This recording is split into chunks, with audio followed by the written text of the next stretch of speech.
find the big bite to get a check. Piedmont Bass Classics up on Sharon Harris. That's a lake that's in the past has kicked off 30, 35-pound bags. This weekend they had 82 boats up there.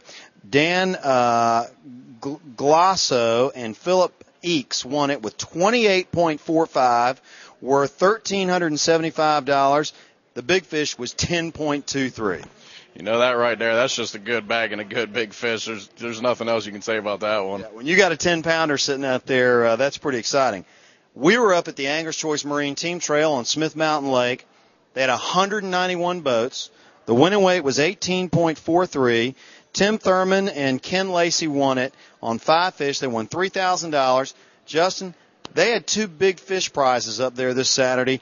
Each big fish winner got $1,910.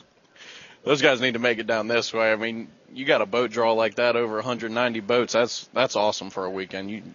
Nothing compares to that for a good weekend. I don't think we've been to a trail event that had 191 boats. I think they've happened before, but we just haven't been there. We were there this weekend. The Green Boat Motor Team Trail was on Lake Wylie. Jody Wright, familiar name. James Dyer, familiar name. They won that with 16.76.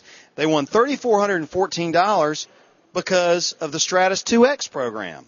So in reality, they won about $1,700, but they doubled their money because they're part of the Stratos 2X. Yeah, I mean, all these tournament trails, I mean, if you're fishing them, it's the best thing to do is get these contingency bonuses. I mean, you're making, double the money if you load up with, your Stratos boats, your Triton boats, your Mercury motors, what have you. It's just a good thing to get into. Well, just incredible. We also had a CATT on Santee.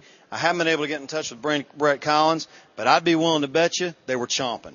They were, from what I heard, 26 pounds was coming in there at the top, and 26 pounds on watery any time of the year is amazing. Beginning of March, that's, I haven't heard of something like that in, several months, and a lot of the guys I know that are sticks out there were top 10, and they weren't at the top. That's a lot to. Well, it's interesting. You mentioned Watery. This was on Santee this past weekend, but 2 weeks ago was the Watery tournament, which 2 anglers brought in 26. So, yeah, I mean, it's been phenomenal so far this year. It's been a lot of fun, and we still are just scratching the surface because we got a long way to go. That'll wrap up this week's Progressive Bass wrap-up show coming to you from Sportsman's Warehouse.